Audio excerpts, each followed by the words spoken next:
What's going on, guys? Welcome back. Stefan here from AppStuff, and this is the ultimate SwiftUI Bootcamp. Really hope you guys are enjoying the series so far. Make sure you hit that like and subscribe button if you are. Now let's go ahead and talk about what we're going to be doing in this video. We're going to be getting into some more advanced professional coding techniques that are very important concepts for you guys to learn as you start to become a programmer. So what we're going to be doing is working with something called data objects or data models in this video. It sounds intimidating, but it's really not that bad, and I think you guys are going to do great. And if you guys want to get your coding skills to the next level, make sure you check out my website at stefancodes.com, where thousands of members have signed up at AppStuff to become professional programmers. I've helped people get jobs, build their own apps to release to the App Store. So make sure you guys check out my website where you get access to a bunch of premium content and subscription plans. So I have online courses, I have ready-made template projects like Instagram, chat apps, and Twitter. And then I also have subscription models that gives you guys access to private tutoring and premium content that you just don't get anywhere else on the internet or through the YouTube channel. So make sure you guys check out my website at stefancodes.com. Smash that like and subscribe button for me, and let's get back to the video. So if you guys go back to this scroll view tutorial that we did, if you haven't done this, the link's in the description to this video. Highly recommend doing that before we move forward. We have this awesome menu, but the only thing that's different in each item view is the image. We notice that the name of the restaurant is the exact same, so is like the delivery fee and delivery time. And we can't really change all of that information with the current setup that we have. So ideally, you want each item view or each sort of cell to display its own set of unique information, right? You want a unique image, a unique name, and some unique information down here as well. But all we have is this images array. So there's a problem here, obviously, right? It's like, well, how do we get all the data that we need into each individual item view? Well, one way to do it, which is not the best way, this is like what a newbie coder would do, would just simply to create another array. So in our scroll view tutorial, guys, just go ahead and copy this, paste it here. We'll call this restaurant names, and let's just highlight this and hit Control I to indent it right there. Once again, that's Control I. And now we could, replace this with a couple different names. We could say haiku, and then here we could say like a ramen joint, and then here we could say poke bowls, and just so on and so forth. Let's just go ahead and add some other names, steakhouse, and then we could say like Pizza Hut or something, and then we could say Pasta Palace. I don't know. Let's make up some restaurant names, right? Okay, so now let's go see how we could pass this information in to make it display some, make each individual name here represent what we have in this array. So we're doing a for loop through this images array, right, which is good. And now what we can do is go back to this menu item view, and we could create another input parameter. So we could say let name string, and then, we would just replace this hard-coded name with that name input property. The same thing we did in the last video. If this is confusing to you guys right now and you don't know what I'm doing, once again, the link to the previous video is in the description, where we go over in detail how to add input parameters to our views and extract subviews to make them reusable, so on and so forth. Highly recommend checking that out if you don't understand what's going on here. So now if we try to build our project, guys, we're going to get some errors, right? We say, hey, now you need to give me a name as well. But you guys notice we only have the restaurant image name in our for each loop, right? We don't know anything about this restaurant names guy. So what we'd actually have to do is try to say restaurant names, and then we'd have to pass in some like index, right? So this is how we would actually grab an index from the array. You notice that we can't really get the same level of convenience that we get from this restaurant image name guy because we're looping through this images array. We are not looping through this guy, right? So you guys might think, okay, well, you could just do multiple for loops. Well, that doesn't really make a lot of sense either, right? And this is not the best way of doing this. So let me show you guys the most sort of professional and efficient way to accomplish this. We're going to create something called a data model. So just go ahead and delete that stuff really quick. Right? So once again, guys, the problem with that is we are only looping through one of these things. And if you want to access the individual restaurant name, you can't really do that with the way our code is set up right now. So what we're going to do, like I said before, is create a data model. So we're going to go up to the scroll view guy, and we're going to create a new file. And this is actually just going to be a Swift file. So go ahead and say next, and we're going to call this restaurant. I always have trouble spelling that. So now we have this, and you guys notice it's just a blank file. So here's what we're going to do. We're going to say struct, and struct is just short for structure or data structure. So now we're going to call it a restaurant, and then just open up some brackets. And now we're going to create some properties. So we're going to say let image name, and that's going to be a string. And then we're going to also say let name, and that's also going to be a string. And then we can also say like let rating, and that's going to be something called a double. So this is what our restaurant structure is going to look like, guys. And let me just go ahead and explain what exactly this is. So we are creating a custom object here that this is referred to, a custom data structure. We're calling it a restaurant, and it's going to have these three properties. It's going to have an image name, it's going to have a name for the restaurant, and it's going to have a rating. So if we go back to our scroll view tutorial, we notice that that's pretty much what each one of these items is going to have. It's going to have an image name, it's going to have a restaurant name, and then it's going to have a rating. And we're not really going to worry about this delivery fee stuff right now. But we're using this data object here to represent all of the data associated with a restaurant in our application. So what we're going to do now is create a list of these restaurants using this custom object that we just created. Very similar to how we did that with this images guy, except this is just an array of strings. What we're going to do now is create an array of restaurants, loop through that array of restaurants, and we'll be able to get the individual data that we need for each one of these list items, because each one of these is going to represent an individual restaurant. If that doesn't make sense, guys, don't worry. It will make more sense once we go through the example. And then we're going to do another one with our loops tutorial where we're actually going to create a user object as well to have individual data about each one of these users or drivers with their name and an image. Okay, so let's just keep going. So we're going to delete this images array and we're going to say let restaurants equal, and then you guys are just going to open up some brackets here and then do like break it up just like this, like hit enter in between the brackets. And then we're going to create a restaurant and then open up a parenthesis. And you guys are going to see here that it's asking us to give it an image name, a name, and a rating, right? So this is what's going to represent our restaurant. And the reason it asks us for these properties is because that's how we set up the object, right? We're saying like, hey, you need to provide me with these three things in order to create a restaurant. So you guys could add or remove as many different properties as you want. Each one of these things is referred to as a property of this overall data object. Like you could add like menu items like restaurant type. It might be Italian, Japanese, whatever. So you guys could add and like sort of modify this object in any way that you want. But let's just go ahead and keep going with creating a couple different restaurant objects. So here, I'm going to give this a name of Japanese tapas. We'll call this like haiku, and the rating we'll do 4.5. So really quickly, guys, I don't know if I mentioned this, but a double is a number type or number data type. Like these are strings, this is a number type, and it represents something that can have a decimal. So another type would be an integer, but you guys were to notice if I tried to build my project by hitting Command B with setting this up as an integer, I go back here, it's going to say, hey, you can't make this rating with 4.5 an integer because integers are just whole numbers.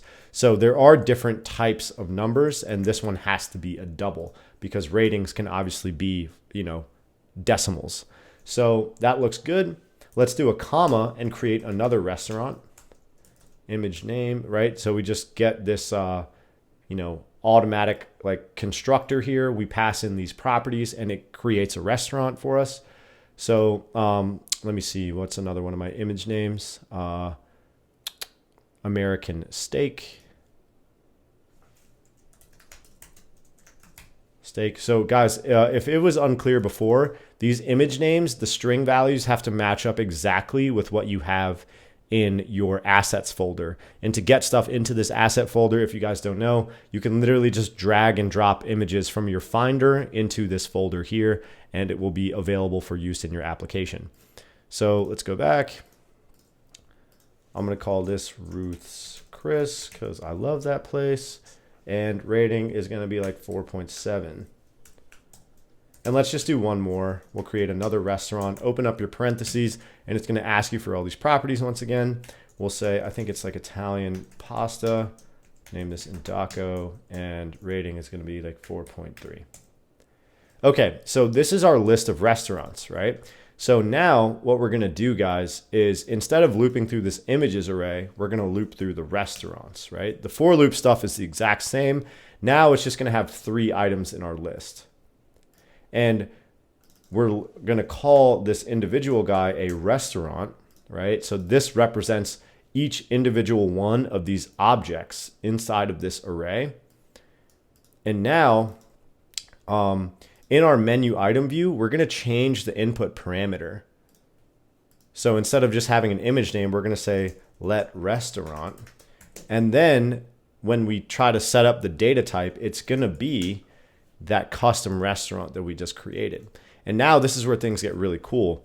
We'll be able to go here, and instead of just saying image name, we have to now access the image name through use of this object, right? So we notice that each restaurant has an image name, it has a name, and it has a rating. So when we go to this menu item view for the image, we want to get the image name associated with that restaurant, right? So it's different for each one. For the first restaurant, it's Japanese tapas. For the second one, it's this American steak image. For the third one, it's Italian pasta. So back here, in order to do that, we can say restaurant dot image name. And because this is a data object, we can access each one of the individual properties associated with that data object through use of this dot notation, which is really cool. So go ahead and see if you guys can make the name property work, very similar to what we just did up here with restaurant.imageName. And pause the video, see if you can make that happen. So it would just be restaurant.name. And then let's also do the rating right here.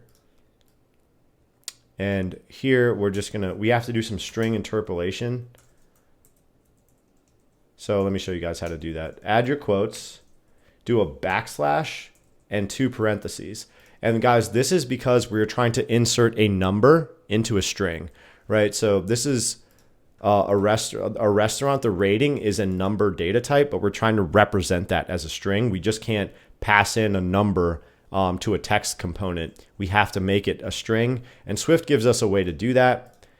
So you just use this notation, and this allows you to pretty much insert a number into a string, and then Swift will display that as a string. So we're going to go here and say restaurant.rating.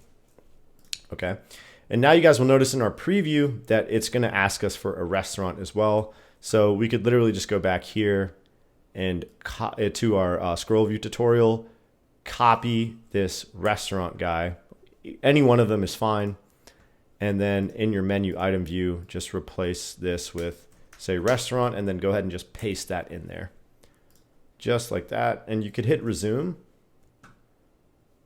And you guys are going to notice that this stuff should change, right? You should see, this is going to just say haiku, and this should say 4.5. So I'm going to hit resume. Okay, I think we still have some errors back here, right? So now you guys notice when we try to create the menu item view, it's going to ask us for a restaurant object, right? So we actually have to delete this stuff. We have to say restaurant. And then because we're looping through this array of restaurants, at each iteration of the loop, we have access to that restaurant object, which is what we get access to through use of this little parameter right here. And then we just go ahead and pass in that restaurant guy. And now we could hit resume, and it's only going to display, requires that restaurant conform to hashable. Okay, so really quickly, guys, to fix this problem, just go back to your restaurant data structure really quick. Do a colon and say identifiable. This is slightly annoying. and I'll explain why you have to do this. Add another property called ID and just say let ID, and we're just going to say equal NSUUID parentheses .uuid string. And go ahead and build that with Command B. It's still failing. And just delete this ID property. Try to build that again with Command B, and everything looks good. Now go ahead and hit resume on your preview. And that looks really good, right, guys? Now we have some actual dynamic data here. So really quickly, I'm just going to go through a breakdown of, ooh, whoa, that rating doesn't look good, right? So let's go ahead and see if we can fix that. 1 second, guys. Go back to menu item view, restaurant.rating. Okay, it's a formatting issue. So the restaurant is probably getting displayed as like 4.5000000 or something. So don't really worry about that right now, guys. We can actually just go ahead and change this to an integer. And then let's go back and change each one.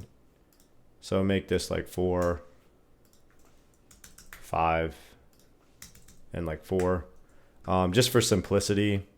And then back in your menu item view, just change this to like 5. Okay, so now let's hit resume. And we should notice that a nice whole number gets displayed right there. So that looks good. All right, so really quickly, let's go ahead and go through an explanation of that really quickly. And then we're going to do another example with the user that I talked about. So basically, guys, we had to create this ID property and conform to this identifiable guy, because in SwiftUI, when it's looping through some data structure and creating a bunch of views, it needs to be able to distinguish each one of the views from each other. So it requires that you give it a unique identifier. So that's what this ID property represents. It's just some random identifier string that it assigns to each one of the views, so SwiftUI doesn't confuse them with each other. So that's just a brief explanation of why we had to do that. But back to the overall concept of what we're doing here is that we're creating a data object or data model because we want to display multiple pieces of data or data components in each one of these item views that represent what we're going to call a restaurant, right? We have a unique image, a unique name, and a unique rating. So we're going to create a data structure and sort of wrap all of that into one structure so that we can then create a bunch of these restaurants and then have access to each one of those individual properties. Whereas before, we were just creating an array of strings that represented an image name for each thing. And if you wanted to like sort of do this in the newbie inefficient way, you would create multiple arrays of the stuff that you needed, but there's a lot of problems that would arise with that, right? You don't have what's known as a single source of truth, which is something that is a really good thing to have in programming, because when you change data in one place, you want it to take effect in everywhere that data is being used in the application. You don't want to have to modify multiple things just to have one single effect take place. So what I mean by that is, imagine that we had an array representing, the image names, and then another array representing the names of the restaurant, and then another array representing the rating. So we have 3 different data sets that we're working with then, whereas now we only have a single data set that represents all of the data we need wrapped into each one of these objects. So if I want to modify one of these things, like if I want to delete one of them, I literally just go here and I can just delete that or comment it out. Remove that comma, I hit resume, and then my list will automatically update to just have 2 things in it. Whereas if I have 3 different data sets, I have to modify each one of those data sets to achieve that same effect. And you can imagine that when data objects get really complex, right? Like a restaurant could have a ton more data, right? It could have seating capacity. It could have a menu with a bunch of different menu items. It could have restaurant type. It could have closing time, delivery time, all that stuff. You want to have all that stuff represented in a single data set, not multiple data sets. So that's why we're doing this here. And then we're just looping through this data set that we created, and we get access to each one of the properties that we need in this menu item view where we have to pass in a restaurant object now instead of just a single image name, right? And we then get access to each one of the properties that we need through this dot notation. We can say restaurant dot image name. And for the first guy, dot image name is Japanese tapas. The name of the restaurant is Haiku. The rating is 4. That's why we see all this stuff showing up here. And then the second iteration of the for loop, this restaurant guy here that we're passing in to create this menu item view, represents this restaurant. And the image name is American Steak. Name is Ruth Chris. Rating is 5, right? So that's sort of how that works. And this is, let me just comment that back out, add my comma, and get our list looking good again. But this is a really, really common concept in programming, guys. Like, you're going to be creating data objects all the time to display data. You're very rarely ever going to get, a very simple thing where it's just like you can just get away with creating an array of strings, right? You're almost always going to need to create some sort of custom object to display in whatever list you're creating, whether it's a user, a restaurant, a car, like a vehicle object, right? It could be any one of a million things. Or like a post, like an Instagram post has tons of data. It has likes, it has a user profile image name, a username, a picture associated with the post, a caption, comments, all that stuff. All that stuff is represented through use of a data object. So let's go ahead and just do one more example before we wrap this video up. So I'm gonna speed through this one a little bit more, just because I did go through an in-depth explanation of all that stuff. So before I go through how to do this, I want you guys to see if you can do what we just did with the scroll view stuff or the restaurants, and see if you can do that with with this driver stuff, right? See if you can create a driver object. All we want is a name and an image, or an image name and a name. And we're going to see if we can create a bunch of drivers and display them in this list. So go ahead and pause the video and see if you guys can do that on your own without my help.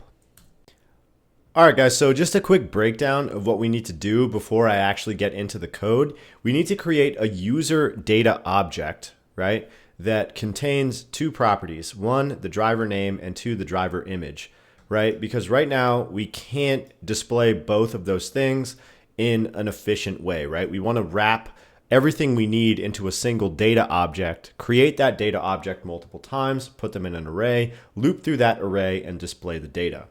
So let's go ahead and start by creating our user data object. So we're going to create a new file in our loops folder. It's going to be a Swift file, and we're going to call it a driver. So we're going to say struct driver. It has to conform to the identifiable protocol. Once again, that's just so SwiftUI can distinguish between the individual elements every time it creates a view. We're going to say let ID equal NSUUID parentheses dot UUID string. Once again, that just creates a random unique identifier. It's just like a really long string of random characters. Then we're going to say let name, and that's going to be a string, and then let image name, and that's going to be a string as well. So now every time we create a driver, also guys, something I forgot to explain was that this ID property, we're assigning it a value here, right? Because we don't care, it's just a random ID, but these name and image name property, we're not creating or giving those properties values yet. We only want to give these guys values or set these properties when we actually create a driver object. So this driver's data structure is actually just sort of a blueprint for the driver object that we're going to create. It's not like this name property doesn't have a value yet. This image name doesn't have a value yet. So back in like our restaurant guy, this ID, we gave it a value off the bat. That's called a default value. But these three things, the things that are actually important for creating the restaurant and displaying that data to the user, we haven't given these values yet. We're just saying like, hey, these things are part of the restaurant object, and we give them values when we actually create this object. So back in our scroll view tutorial, we create the objects here, right? We open up our parentheses, and then it asks us to provide values for each one of those properties, right? Image name, name, and rating show up when we try to create the object because we specified that in our object right here. So we're going to do the same thing here with name and image name. ID, we give it a value right off the bat. So now back in our loops tutorial, you guys might have guessed it, we're going to replace this drivers array with users instead of just random strings. So here, do your open and closing brackets, hit enter to create some space, and then we're going to say driver. And then when you open up your parenthesis, you guys notice that it automatically asks you for a name and an image name.